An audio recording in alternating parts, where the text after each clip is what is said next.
Sports Club, do you know where that is? I'm not super familiar. I'm from more towards Fort Worth actually, so I never grew up like spending much time in Dallas. Yeah. And one of my daughters lived in Fort Worth. Yeah. It's a great place to be. Nice Southern hospitality. Southern hospitality. Yeah. Okay, so we are from Baylor University. We're all nutrition majors. We're studying to be dietitians. And we're super excited to come in and present some information, it just went away, about bone health and how you can support your bones and stay strong and stay healthy in ways to exercise and eat good foods that will help you support your bones. So my name is Talia. What is it now? That's a pretty name. Talia. T-A. T-H-A-L-I. I'm Caroline. Oh, there's Caroline. Yes, I did. My name's Keely. My name is Leslie. Well, we're glad to have you. What are y'all's names? Mary. Mary. I'm Betty Fitzhenry. Betty, nice to meet you. Patsy. Patsy, nice to meet you. Dorothy. Dorothy. And what was your name up front again? My name again is Shirley Williams. Are you asking me? Yes. Thank Shirley you. Williams. Nice to meet you guys. Thank you for coming. Right, so do you want to introduce our activity? Yes, so we have a crossword for y'all, and it's in with the slides. So we have a copy of our slideshow if you want to read through it and read through it. And our crossword on the front if you want to fill that out as you go along, any kind of information that you think is helpful. There's just some questions about different nutrients in there. And then on the back is our key. So if you flip the crossword over, all the answers are back there too. So if you don't want to spoil Don't it. cheat yet. Yeah, so we'll be going through some of that information as we go along, and then we'll go over it at the end. So first, if this will behave, we're going to be looking at general bone tips and tricks, what we need to know about our bones, why they matter, how we can take care of them. Yeah, so our bones are made of minerals, and then there's some cells in there that help us build our bones and turn them down when we need to. So calcium is the most abundant mineral in the body. It's that yellow circle over on the end. And then they get smaller as we go down, so we have phosphorus and magnesium and potassium, and then some other stuff that we don't have a ton of. So our bones, as we grow up, and then as we turn into adults, are constantly growing as we're getting taller. And then at a point in our life, between our 20s and 30s, is where we have our peak bone density. So what that means is our bones are at their strongest, they're the most put together and the strongest that they'll be in our life. So we work up to that point, and then the goal after that is to keep our bones as strong as possible and preserve what we have. So this can be affected by a handful of things. The first is genetics, so just what we're born with. The second is that blank right there is diet, what we're eating, how we're caring for our bodies from the inside out. And then exercise, which is how we can tell our body that we want to get stronger and we want to stay strong throughout our lives. There are also a handful of disorders that can happen with our bones. I'm sure y'all have heard of some of these. The first one is osteomalacia. Osteo just means bone. And that's when your bones get a little softer and they start to get a little weaker throughout your life. The next is osteopenia. So this is considered a little bit of bone loss. It's starting to go away. And the last is osteoporosis, where it's a more significant loss of your bone. You can go ahead and come in if you'd like.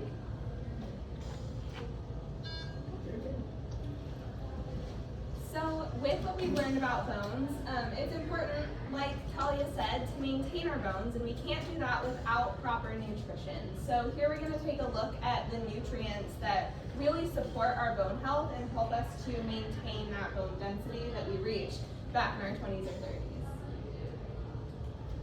So there are two major nutrients.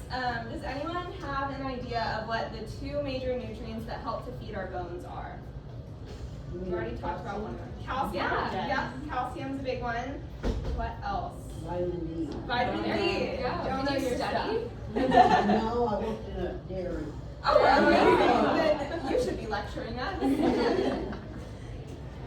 All Alright, so starting off with calcium. Calcium, like we said, makes up about 25% of our total body mass. And so 25% is going to be a lot, and that's mostly stored in our bones and our teeth.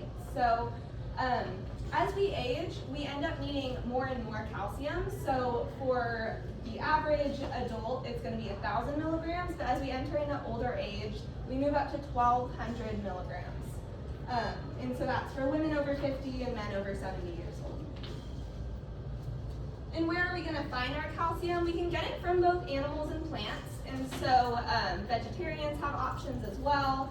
But we tend to find that our animal sources have higher concentrations of calcium. And so we're going to be able to absorb that calcium better and use it more effectively in our bodies if we get our calcium from animal sources. So those are largely going to be dairy. We brought in some examples. So we have some cheese, yogurt, milk, all great sources of calcium. And fish as well. So especially if you think about like bony fish, not always the most appetizing, but if you're eating an animal's bones, you're going to be taking up that calcium that they stored in their bones. So things like sardines are a great source of calcium. In terms of plants, we're mostly going to find major calcium sources in our green leafy vegetables. So spinach, kale, collard greens are all excellent sources of plant-based calcium, although they're still going to be lower in that calcium content than our animal sources. Soy products as well, so tofu, fortified soy milk, other fortified dairy milks and juices are going to have calcium added to them to help us meet our calcium needs. One of the ingredients we added to our milk in the process. Yeah, you guys added extra calcium? Vitamin D, yeah. Yes, and that's super great that we add vitamin D as well because it helps with that absorption process, and we'll talk about that in just a second. So we love fortification. So we have a quick demo here just to show the difference between the amount of calcium that we can find in our plant-based sources and the amount that we find in our animal sources. So as we mentioned, cheese, great source of calcium, just like other dairy products. We've got some lovely Swiss cheese here. And someone could get their daily amount of calcium from only 1.25 cups of cheese. So let's see what that looks like. Whoops, it's going all over the place. There's about 1.25 cups. So as you guys can see, it fills up, a good portion of the plate. Some of us could eat this in a serving. And that's gonna get you your daily calcium needs. So as you can see, if you split up animal sources throughout the day, it's not a huge challenge to meet those calcium needs. Almonds, on the other hand, are gonna require 3 2/3 cups to get to that 1,200 milligrams. So we got 1, 2, 3, and almost a whole nother one. 3 2/3. Who wants to eat this many almonds every day? I know I don't. Almonds are great. I love them, but I think I'm good after about a handful. So as you can see, it can be helpful to consume both types, getting some variety, but we will find denser sources of calcium in our animal products. Any questions on calcium? It's easier to sit there and watch TV. Yeah. Here's some cheese and it isn't. I agree. The cheese is going to be more satisfying to me as well. What is milk? Yeah. Milk is great as well. About 3 cups of milk is recommended per day just to reach those calcium needs as well as all of the other nutrients like vitamin D and vitamin A that are fortified in milk as well. Something to talk about with the plant sources of calcium is although you have to eat a little bit more to get the same amount, it's really helpful if you've been told to watch calories or fat intake. Those are really helpful sources of calcium and other vitamins and minerals to help you balance those things out. And so that's why it's really important to get a variety in your diet so that you're able to get nutrient-dense foods, but also any other health things that your doctors have told you to do is also really helpful to mix it up a little bit. Absolutely. All right, so we're going to move in now to looking at the other nutrient that we mentioned is important for bone health, and that's going to be vitamin D.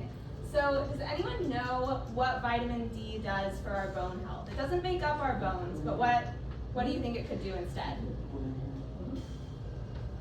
Kind of touched on it. It's definitely getting cooler. You look like you have an idea. No, I can't remember. I can't remember. Is it strength? No. So ultimately it can help with strength if it's helping to build up our bones. But vitamin D is actually going to be involved in the absorption of calcium, and so using that calcium within our bodies. And so that's why it's important oftentimes if you're told to take a calcium supplement to take one that includes vitamin D as well, or to take it alongside a vitamin D supplement so that you can get both of those in there at the same time and they can work together. So the recommendation here is going to be a lot smaller. We saw that calcium, we were looking at 1,200 milligrams, right? So that's like 1.2 grams. Vitamin D, we're looking at micrograms. So we need a much smaller amount, but it's going to play a big role within our bodies. So vitamin D is really hard to get from plants. It's almost entirely found in animal sources, especially when we're talking about like fatty fish. So salmon is an excellent source of vitamin D, trout, tuna, all of those fish sources are going to contribute to our vitamin D needs, and that's why it's generally recommended to try to eat fish about twice a week. Dairy, like you mentioned, is fortified with vitamin D, so that's super helpful as well in meeting those needs, especially for individuals who maybe don't like fish all that much. I know my mom's one of them. In terms of plant sources, we see that fortification in juices and non-dairy milks as well, so that's another great resource. In mushrooms, different types of mushrooms vary in their vitamin D content. Unfortunately, the most common ones we see are little baby bellas, portobellas, and the little white button mushrooms don't have a whole lot. We'll see that in a second. But some of those more exotic types, like the lion's mane, and what are the other ones? The king oyster, are going to have higher vitamin D content. Lastly, we have sunlight. So I'm sure a lot of you guys have heard that getting sunlight is important for our vitamin D levels, because vitamin D is one vitamin that we can make in our bodies, and by getting sunlight, that triggers this reaction in our skin cells to form vitamin D that can then enter into our blood and help with that calcium absorption and calcium use in our bodies. So it's generally recommended to try to get about 20 minutes of sun per day, preferably wearing sunscreen. So I did not bring in these foods because who wants a thing of fish sitting in this warm room? And who has 175 pounds of mushrooms? So animal sources, as we said, are much more dense in that vitamin D content than plant-based sources.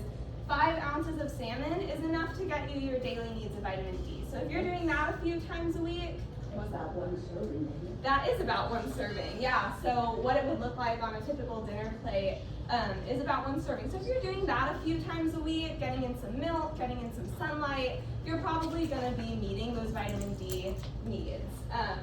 But for someone who doesn't like fish, it can be a lot harder. So those individuals are often recommended a vitamin D supplement. Mushrooms, they can give us a little bit, but our little white button mushrooms, you'd have to eat a whole lot to get to that amount of vitamin D that we need in a day. Good, do you need to step out? Not a problem. We'll catch you up. Okay, I'm very excited about this. One of my favorite things to talk about is exercise and movement.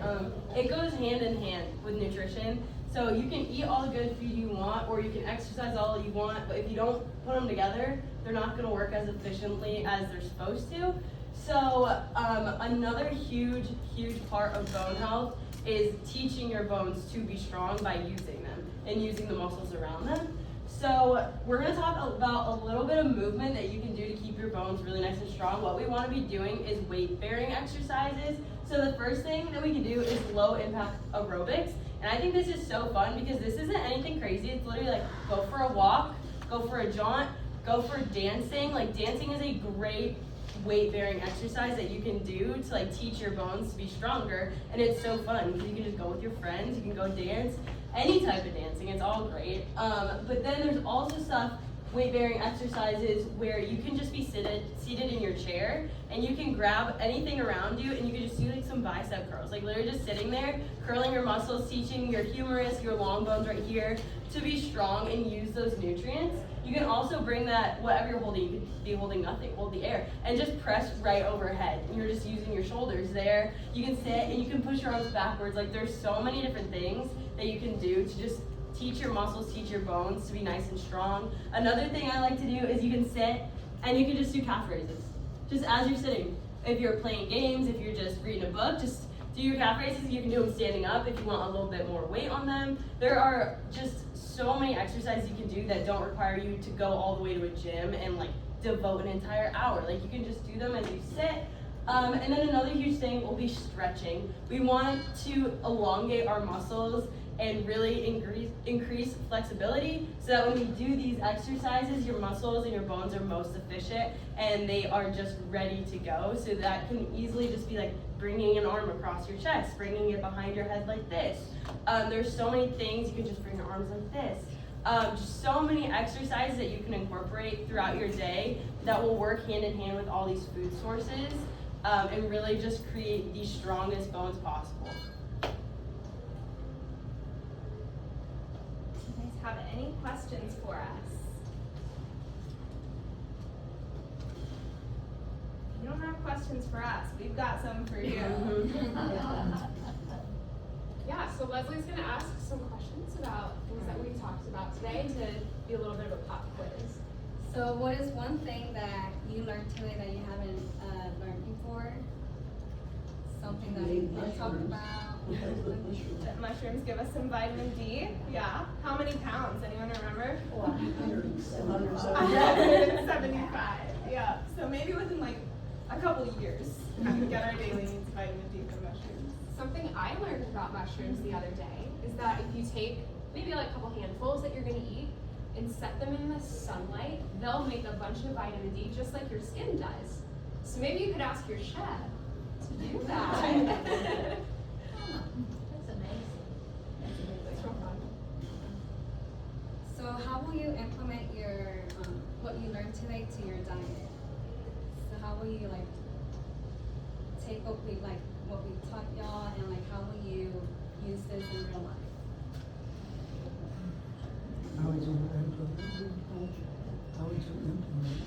Dorothy, you look like you're thinking of something. Well, I was thinking that it's a little different living here because we don't have a lot of control over the diet. I mean, to an extent we do, to a limited extent. Right. So, you know, there might be 2 fried foods on for the entrees.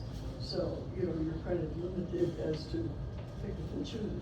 So that's rather a hard question to answer in a group like this because of that. Do you guys get the chance to like go out to different restaurants in Waco as well? At least once a week. Okay, yeah. Would you ever use any of this to like kind of determine what you're gonna eat, or at least just to like look at your plate and be like, I'm getting some calcium in here? Put on the scales and Yes, absolutely. What are some calcium-rich foods that you guys already like to eat a lot of?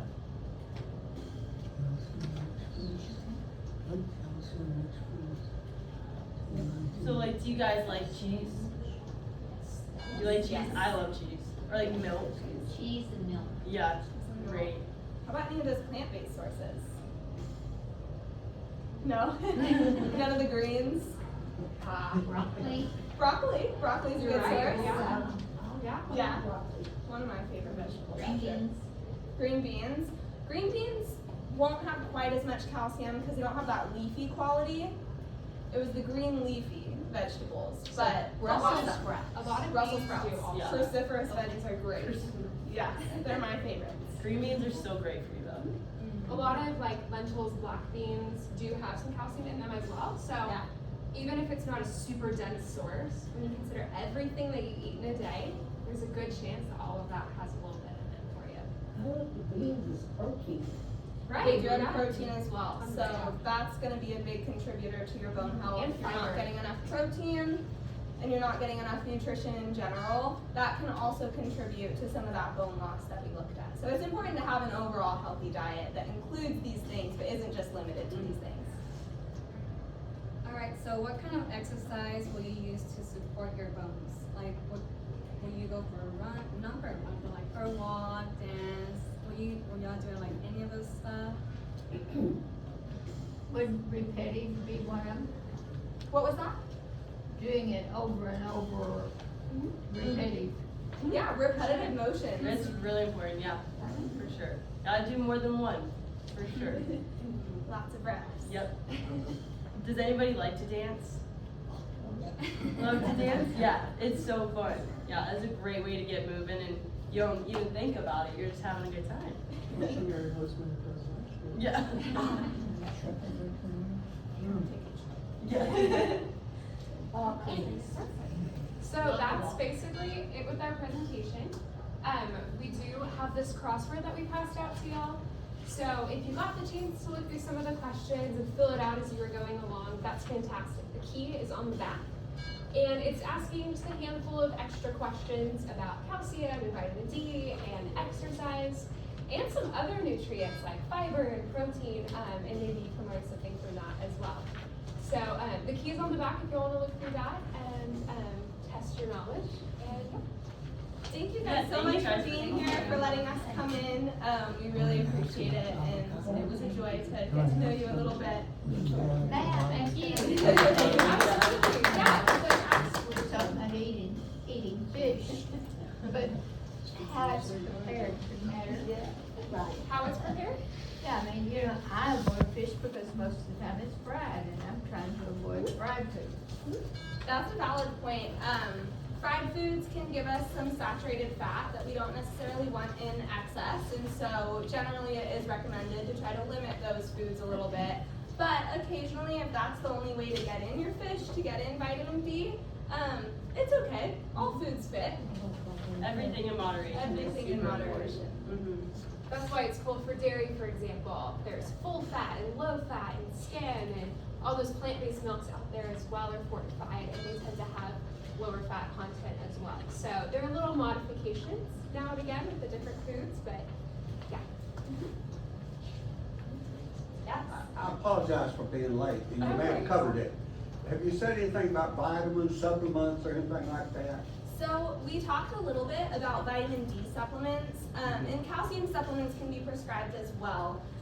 Vitamin D supplements can be super helpful for someone who doesn't like fish or doesn't eat fish because it's often offered fried, and they can provide you with that vitamin D. It's important to take vitamin D and calcium together because they work together to promote bone health in your body. And so not everyone needs a supplement, but if you're not eating food sources for these different nutrients, it can be helpful to take a supplement.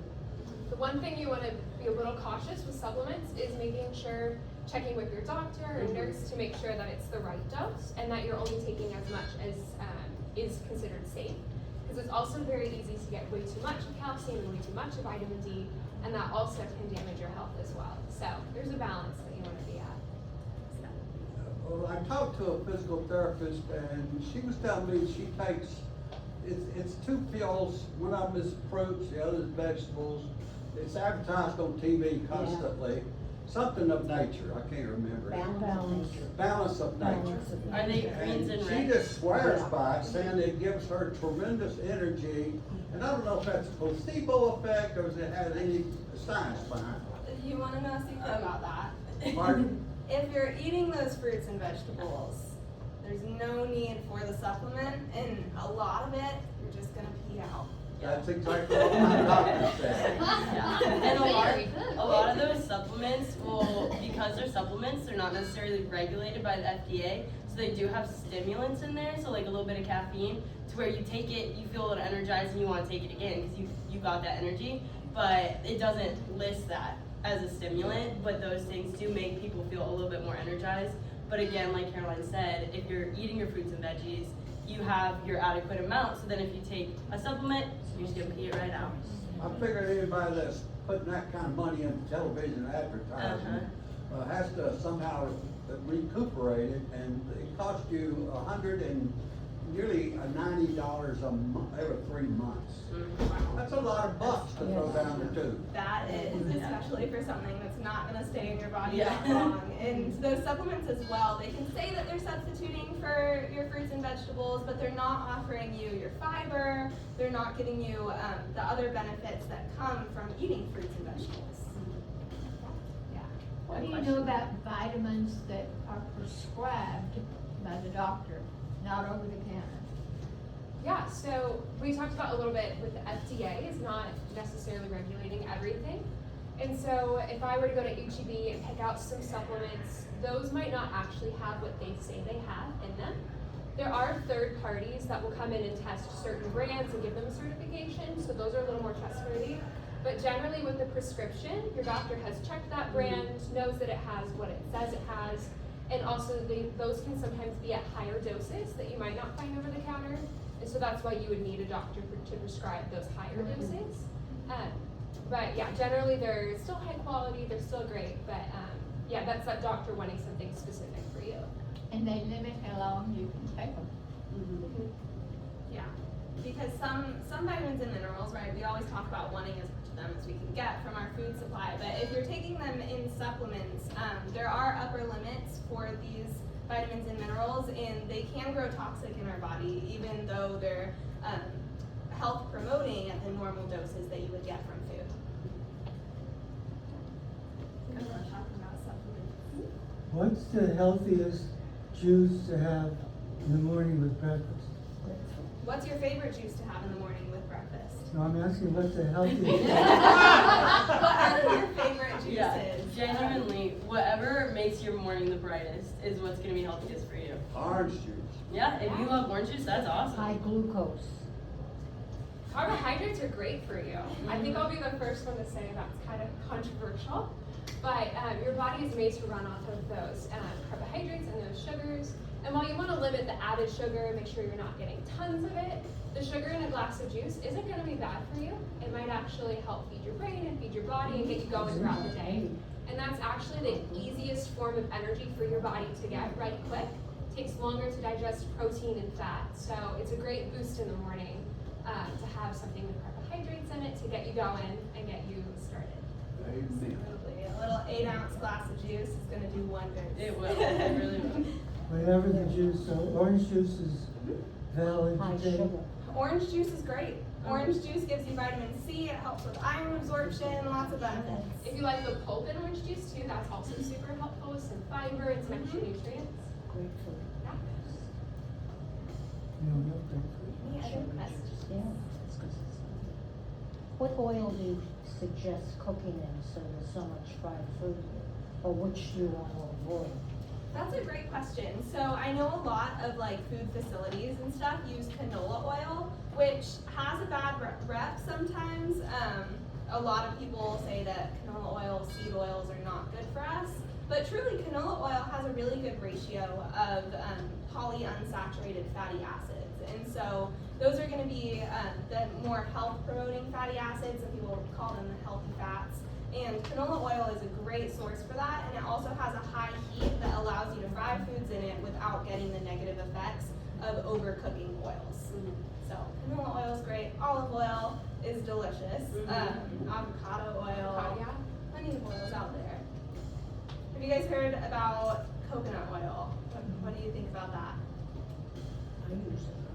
Use I it? used to use it when I cooked. Coconut oil is okay to use for sure.